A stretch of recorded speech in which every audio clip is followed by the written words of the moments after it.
Hello everyone, welcome to GS education classes. My name is Geeta. उम्मीद करती हूँ कि आप सब लोग जो है बढ़िया होंगे। सीटेट की जब से ऑफिशियल आंसर की आई है, इस आंसर की के बाद जो है लोगों में बहुत ज़्यादा जो है हलचल मचा हुआ है। इस आंसर की को लेकर जो है लोग बहुत ज़्यादा परेशान है। कारण ये है कि सीबीएसई ने जो इस बार की आंसर की जारी किया है, इस आंसर की में देखने को ये मिला है कि आंसर होना कुछ चाहिए और सीबीएसई ने दिया कुछ है। यहाँ पे कैंडिडेट इसलिए परेशान है क्योंकि उनका आंसर सही होते हुए भी गलत माना गया है। स्पेशली वो कैंडिडेट जिनका सीटेट 88 या 89 मार्क्स पर, चाहे पेपर 1 हो या पेपर 2, जिनका 88 या 89 मार्क्स पर जो है रुक जा रहा है, मतलब केवल 1 या 2 नंबरों से जिनका सीटेट रुक जा रहा है। तो यहाँ पे क्वेश्चन ये उठता है कि जो इस बार की आंसर की आई है उसमें जो है किस सब्जेक्ट में जो है लोग चैलेंज कर सकते हैं, कहाँ कहाँ पे जो है नंबर बढ़ने के चांसेस हैं और कहाँ पे जो है सबसे ज़्यादा जो है नंबर मिलने वाले हैं। तो क्या इस बार का जो आंसर की है उसको देखते हुए क्या सीबीएसई रिवाइज आंसर की जारी करने वाली है या फाइनल जो रिजल्ट आएगा उसमें जो है कितने नंबर बढ़ने के चांसेस हैं। तो जिन लोगों का भी सीटेट 2 या 3 नंबरों से रुक रहा है, वीडियो लास्ट तक देखिएगा, क्योंकि उसके बाद जो है आप लोगों को चीज़ें क्लियर हो जाएंगी और आप लोगों को समझ में आ जाएगा कि अब आप लोगों को करना क्या है।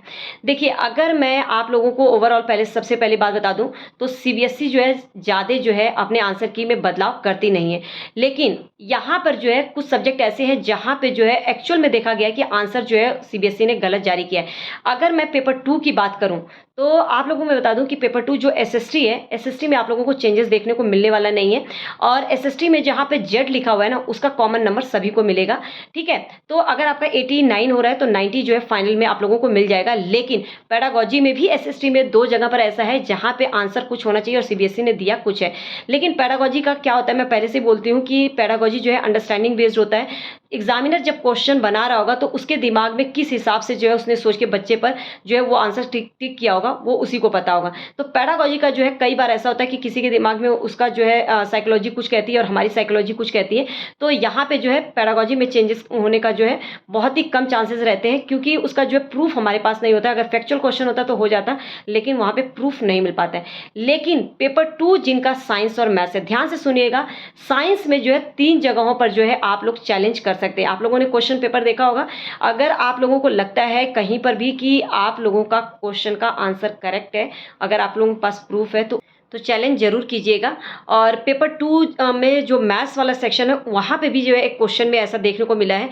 तो अगर आप लोगों के पास प्रूफ है तो चैलेंज कर दीजिएगा। इस तरह से पेपर 2 जिनका मैथ्स साइंस है उसमें 3 से 4 नंबर बढ़ने के चांसेस हैं, लेकिन ये तभी पॉसिबल है अगर लोग चैलेंज करते हैं और प्रूफ के साथ, तभी जो है वो आपका चेंजेस होगा, मतलब कि तभी जो है मार्क्स बढ़ेंगे। अब बात कर लेते हैं पेपर 1 की। तो पेपर 1 में जो है आप लोगों को बता दूं कि ज़्यादा चेंजेस नहीं देखने को मिलने वाला है। पहले ही मैंने बताया था कि पेपर 1 में जहाँ पे जेड है सबको कॉमन नंबर मिलेगा और जहाँ पे अल्फाबेट है, मतलब 2 जगह, तो उसमें जो है आप लोगों को क्या देखने को मिलेगा कि अगर आप लोगों ने वो ऑप्शन सेलेक्ट किया है तो आप लोगों का जो है आंसर सही माना जाएगा।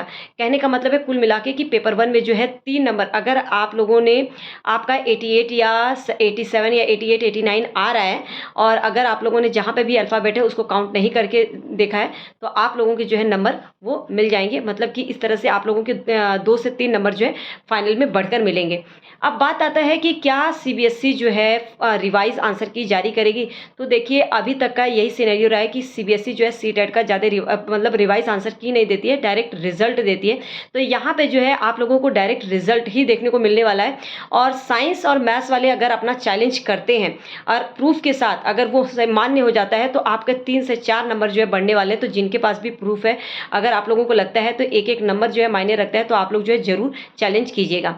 बाकी ज़्यादा जो है कहीं पर भी चेंजेस देखने को मिलने वाला नहीं है। पेडागोजी वाला जो सेक्शन है मैं नहीं बोलूँगी कि उसमें आप लोग जो है चैलेंज कीजिएगा, क्योंकि पेडागोजी में जो है बहुत ही मुश्किल होता है कि सीबीएसई उसे माने। लेकिन जो सब्जेक्टिव क्वेश्चन है, जहाँ पे फैक्चुअल है, जहाँ पे आंसर पता है कि यही होगा, वहाँ पे जो है आप लोग कर सकते हैं। तो उम्मीद करती हूँ कि इस वीडियो के बाद जो है आप लोगों को चीज़ें जो है क्लियर हो गई होंगी और अब आप ज़्यादा परेशान नहीं होंगे। और अगर आप लोगों को कहीं पर लगता है, जो चीज़ें मैंने समझाई ज़रूर कीजिएगा। और जहाँ तक आप लोगों ने अभी तक जो है फाइनल आंसर की का वेट किया, वैसे ही 10-15 दिन और वेट कर लीजिए फाइनल रिजल्ट तक का। तो आप लोग जो है फाइनल रिजल्ट में ही आप लोगों को पता चल पाएगा कि एक्चुअल में है क्या और कहाँ पर कितने नंबर बढ़ने वाले हैं। ये सब चीज़ें मैंने क्लियर कर दी। सबसे ज़्यादा जो है साइंस और मैथ्स वाले, तो यहाँ पे जो है 3 से 4 नंबर बढ़ने के चांसेस है अगर आप लोगों का लोग चैलेंज करते हैं और वो प्रूफ जो है सही साबित होता है तो। ठीक है, तो उम्मीद करती हूँ कि अब जो है आप लोग जो है ज़्यादा परेशान नहीं होंगे। ये वीडियो बनाने का मेन मकसद यही था कि आंसर की को लेकर जो है लोग परेशान हैं, तो एक बार जो है कहाँ पे जो है लोगों को मतलब किसके वजह से परेशान है, ये चीज़ें जो है लोगों को क्लियर हो जाए और अब उनको करना क्या है वो जो है आप उस डायरेक्शन में काम करें। तो सिंपली मैं यही कहूँगी कि अगर कहीं पर भी लगता है कोई क्वेश्चन गलत है तो चैलेंज करना है, तो हिचकिचाइए मत, एक एक नंबर मायने रखता है, उसको जो है चैलेंज कर दीजिए। ठीक है, तो thanks for watching, all the best. And channel पे नए हैं तो चैनल को सब्सक्राइब कर सकते हैं। अगर सी टेट के रिगार्डिंग आपको टिप्स एंड ट्रिक्स की जरूरत है या एक सही गाइडेंस की ज़रूरत है, या आप अपना कॉन्सेप्ट क्लियर करना चाहते हैं, एक सही डायरेक्शन में पढ़ना चाहते हैं, तो यहाँ पे जो है मैं लोगों को गाइड करती रहती हूँ। साथ ही साथ जो है आप लोगों के कॉन्सेप्ट जो है क्लियर करने पर मैं फोकस करती हूँ। तो अगर आप लोगों को समझ में आता है तो आप जुड़ सकते हैं। All the best, thanks for watching.